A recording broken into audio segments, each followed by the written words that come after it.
Round two. Let's go. So, like I mentioned in the last one, if you haven't checked that out, go back and do it because there's some continuity here as usual. Match 2 of the night, and I mentioned that I just I've not been feeling that comfortable in this particular night of league, and a little bit of, I don't know if I would even say nerves necessarily, but just haven't found a rhythm on this night, not really settled. And I've played at this location before and it's fine. It's, there's a lot going on, but it doesn't always bother me too much. But it's little stuff like this. So getting from the 1 to the 2, do I want to play out into sort of the open table and accept a bit more of a cut on the 2, safer zone to get on the 2, or do I want to try to get cute here and play into, this spot between the 3 and the 8 and the long rail? It's not a terribly small window, but, maybe a little touchy getting there from the 1. I think I eventually decide to try to draw out to close to center table. When in doubt, go to center table. We've all heard it. Just to ensure that I get a look at the 2. But I'm coming in a little weird off that first match, I guess, the first 2 games. Because I just didn't really get a chance to play in that first game and scratched on the break. And then the second game was wonky. So I queue at this so bad. And I'm really curious. Yeah, I'm actually I don't do this often, but I want to pull back and actually look at this. So why? Bridging too long? I'm going to have to review it some more. But it's one of those you just kind of like walk away disgusted with yourself, It does not, I don't do it that often anymore. Just a straight up bad hit. Just like a, glaring miscue or something like that. But I was just not in my flow state, my automatic process, some of the stuff that I'm really trying to train in here. Just too much noise, basically. Haven't settled. And these 2 game sets are tough for that reason. They just don't allow you a lot of time to settle in and get a feel for the table, get a feel for your opponent.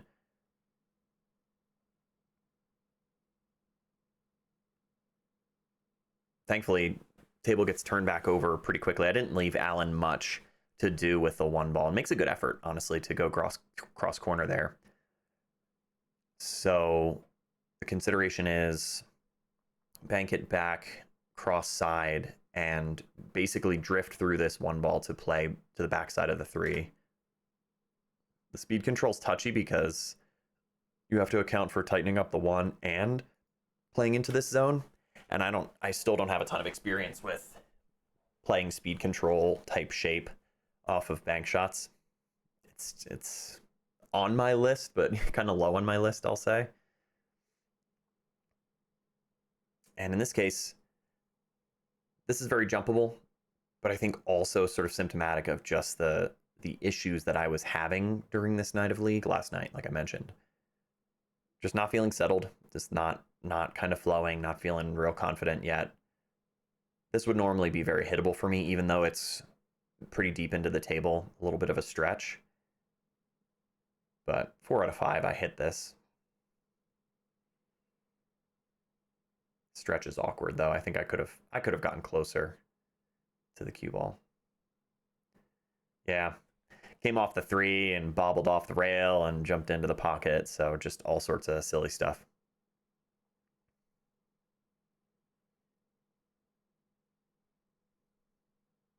So just two funky shots in a row. Let's ball in hand on a 1 ball and miscue, and then set up a weird shape, force myself to have to jump at the 2. So I don't come away from that feeling great. Basically, I'm sitting back there just sort of regulating myself, just trying to stay calm, and if I get another look at the table, great. I'll make something out of it, but for now it's out of my hands, so can't do anything about that. Alan's got tricky shape to get from the 4 to the 5. He can't roll through really because the 11, 6, and 8 are going to get involved. I I think if I'm shooting this, I want to come to the long rail and back out.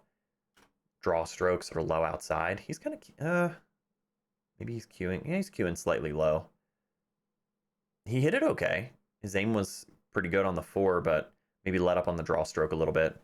Not sure what the intention was there, to be fair, but tough spot for the 5. Just eyeballing it. Not far off. Not far off the 2-rail hit. So another turnover here, some ball in hand. I'm going to jump ahead because the other table had some traffic. And I basically just have to get from the 5 to the 6. Yeah, this took a while. Come on, guys. Wow, still going. All right, there we go. The shape from the 5 to the 6 is pretty natural. I just want to be in here, and then I can roll off the 6 and get back around for the 7. The 7's hanging. Really don't have to do much. Just a high ball here. You don't want to tighten this up with inside too much, because then you're going to bring the 8 and the 11 into play. Touch of inside, just to keep it kind of straightened out. I look at my line for the 8, and I know that I want to be on the back side of the 8 so that I can roll through, and very similar to what I did from the 6 to the 7, or get straight on the 8 and draw back up. You just have to commit one way or the other. I end up over-rolling this, and I get a little too steep on the 8. And here again, this is a situation where I'm just kind of in my head. I'm not really in my body yet. And I start to second guess, okay, do I need to try to screw this out with a bunch of inside to get straight up above the 9? Do I need to try to draw away from the 11 or like under the 9 and then back up? Or do I just want to speed control, play short side on the 9? Even there, I was getting down and still kind of second guessing it, just a mess. And so I try to go short side, which, you know, okay, the speed was good, but it completely misaligned the cut shot based on just focusing too much on the speed. So turn it over again.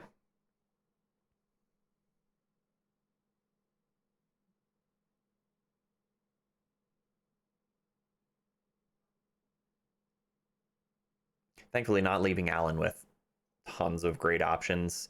He's going cross side. I wouldn't mind the cross corner here.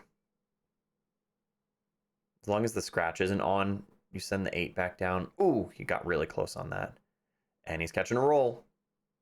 I'd say he deserves it. He said something like, I just want to, just to be clear, that was lucky or something like that. I was like, yeah, I figured. But, I mean, a good attempt. The 8 was close. You know, played it into the point. I don't know if he would have loved his shape if the 8 had gone. But tough kick on this 8 ball. I don't have enough room to get by the 9 for the natural 1-rail kick here. So I line this up a couple times, sort of, do I want to go 2 rails like this? I look at the 1 rail again, but I just don't think it was really available. I think I briefly consider a 1 rail this way to get at the 8, but tough to judge. Tough to judge it.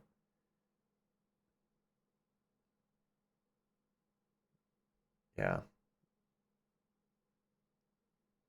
I'm not sure there's even a really good intentional foul play in this case to try to tie things up, make things harder. So I call the 8. I'm going to go 2-rail kick, and I guess just in the hopes that I'm going to hit it on this side of the 8. But just making the good hit. Man, I was pretty far off. So that's either just a misalignment of the contact point on the rail. I think I was using running spin, though, so I should have at least helped it in the right direction. Speed might have been wrong for the spin to take it where it needed to go. Ball in hand here. As long as Alan gets good shape on the 11 ball, it should be game over. Little draw stroke. Oh, let up on it. Yeah, he knew he hit it bad. He's going to fire at this. It didn't look like he really looked at it. Oh, he's doing what I did last week. Same kind of angle on the money ball and overcut it to the short rail. So far, this week, it's seeming like the only way I'm getting these games is if somebody gives me the money ball. So I get a game up on the string, but it's not pretty, guys. Give me a look at this one ball. Let me do something. Okay. I think I remember the situation. Here's another one it's cuttable theoretically, but you're really turning the cue ball loose and sending it down into traffic.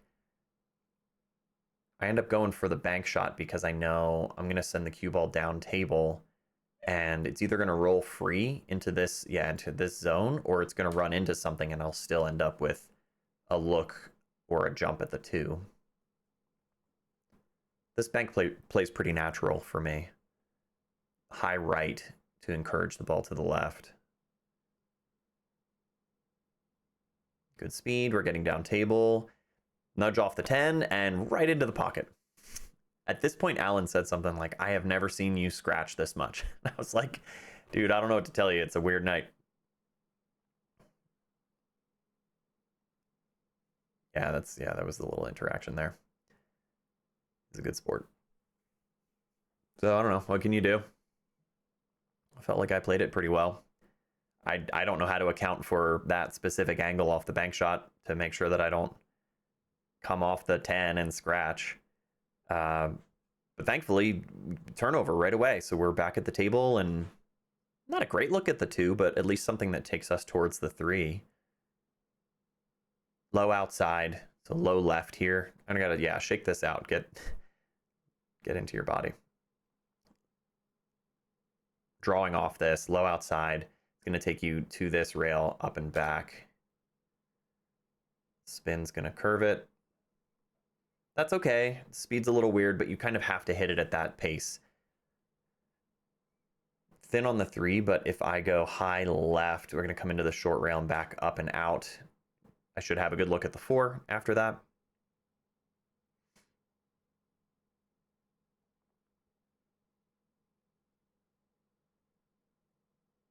These are a little touchy when you're close, right? So bridging, kind of, my cueing and bridging are a little different.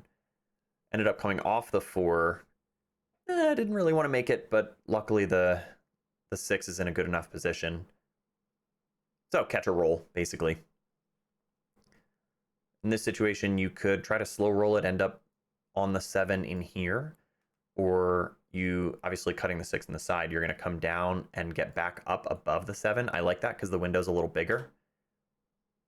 Just have more leeway with how to get to the 8 from there. Touch of inside. Straighten it out, outside. Right hand spin to bring it up. Straighten it out off the short rail down there. Long and pretty straight in on the 7 here, so the attempt is to roll into short side on the 8, leaving an angle so that I can get up above the 9. And I hit this really bad. I try to miss. Yeah, I pointed out. I try to miss that ball and basically shot it into the long rail. I just play it really sloppy. And also don't play it at the right speed. So I put myself in a tough spot here. Attacking, you could bank it. You could try to go cross side. I think I like cross side better than cross corner. But I call it because I'm actually trying to play safe and put him behind the 10. And I hit this super bad too. I just play like full into the 10, so I'm misjudging these tangents. And we're not laying up anything terribly easy here on the 8 ball. But if he makes the 8, he's got a really good chance of getting on the 9. Yeah, and I'm not happy.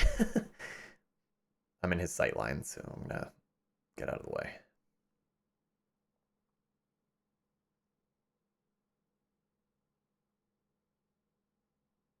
That'll go. Where does it finish? I don't think he got too awkward on this. There's a table right behind him. Well, this is cuttable. Just bear down and get rid of this guy, and then you're basically guaranteed a shot on the 10. Yeah, he's fine.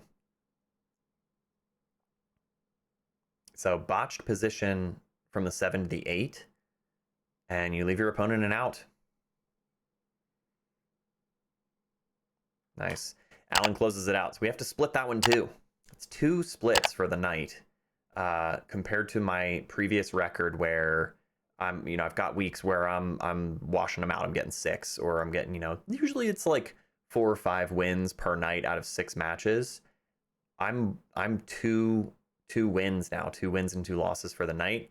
I'm not in love with that, and I have to just try to stay level, keep my composure, and come into this third match with a good attitude and get back into my body. So let's see how that ends up. Stick around. That one's coming out in just a couple days. So I'll catch you here again for the next one.